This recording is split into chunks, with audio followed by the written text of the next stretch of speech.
आज हम नमक के बारे में बात करेंगे। प्रतिदिन हमारे खाने में नमक होता ही है। यदि इसकी मात्रा कम या ज़्यादा हो गई तो हमारा खाना जो होता है वो बेस्वाद हो जाता है।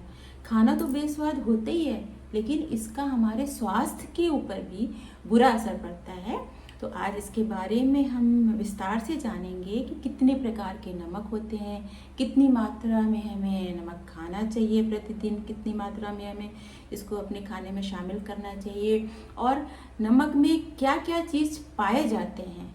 तो इसके बारे में हम डिटेल से जानेंगे। सबसे पहले बात करते हैं सेंधा नमक की। सेंधा नमक, जिसे हमें रॉक सॉल्ट भी कहते हैं, पिंक सॉल्ट भी कहते हैं, इसको व्रत वाला सॉल्ट भी कहते हैं। इसमें खनिज जो होता है प्रचुर मात्रा में पाया जाता है। इसमें कैल्शियम, मैग्नीशियम पाया जाता है जो हमारी हड्डियों के लिए अच्छा होता है, हमारे बोन्स के लिए अच्छा होता है। और इसमें जो पोटेशियम पाया जाता है वो हमारे ब्लड प्रेशर के लिए अच्छा होता है, हमारे हार्ट के लिए अच्छा होता है। और इसको शुगर पेशेंट भी खाएंगे तो उनके लिए भी अच्छा होता है। इसको खाने से हमारा इम्यून पावर भी अच्छा होता है। यदि किसी को हेडेक है, साइनोसाइटिस है तो उसके लिए भी ये बहुत अच्छा होता है। हम जिसको कॉन्स्टिपेशन है तो उसके लिए भी अच्छा होता है। इससे हमारा एनर्जी लेवल भी बहुत अच्छा होता है। इसमें सोडियम नहीं पाया जाता है, कम पाया जाता है, मतलब कम मात्रा में पाया जाता है। और आयोडीन भी नहीं पाया जाता है। तो इसके लिए हमें आयोडाइज जो नमक होते हैं उनका सेवन भी करना चाहिए।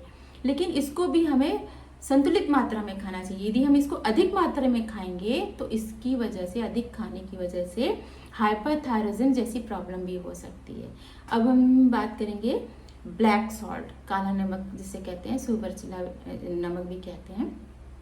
इसमें भी कैल्शियम, मैग्नीशियम, पोटेशियम पाया जाता है, आयरन भी पाया जाता है। और इसमें एक तीखी सी गंध होती है। इसका इस्तेमाल हम जैसे नींबू पानी, सैलड, अचार, चटनी में करते हैं। तीसरा होता है समुद्री नमक।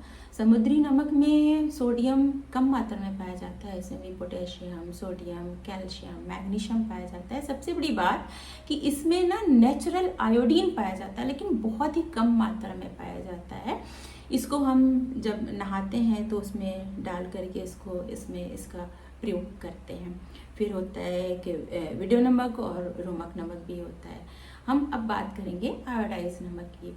जो आयोडीन युक्त नमक होता है उसका भी सेवन करना ज़रूरी है, क्योंकि हमारे बॉडी में आयोडीन का होना भी बहुत ज़रूरी है। लेकिन इसमें सोडियम जो होता है थोड़ा ज़्यादा मात्रा में पाया जाता है, जिसकी वजह से हमें पसीने आते हैं। यदि हम इसको अधिक मात्रा में सेवन करेंगे तो ब्लड प्रेशर बढ़ सकता है और रिटेंशन ऑफ वाटर हमारे बॉडी में हो सकता है। तो हर चीज़ की अधिकता और कमी हमेशा से नुकसान करती है।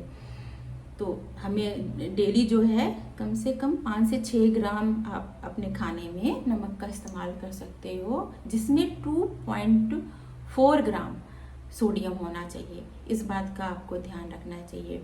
जैसे कहते हैं किसी चीज़ की अधिकता भी नुकसान करती है, तो किसी चीज़ की कमी भी हमारे शरीर में, यदि किसी चीज़ की कमी हो गई, चाहे वो नमक ही हो, तो उसका भी नुकसान होता है। क्योंकि जो नमक का काम होता है, हमारे जो ब्लड में जो लिक्विड पदार्थ होते हैं उसको बैलेंस रखता है, हमारे इलेक्ट्रोलाइट्स को बैलेंस रखता है, जिसकी वजह से हमारे मांसपेशियाँ और जो नसें होती हैं वो ठीक से काम करती हैं। इससे हमारा बीपी भी जिनका लो रहता है, यदि नमक की कमी होगी तो बीपी भी लो हो सकता है।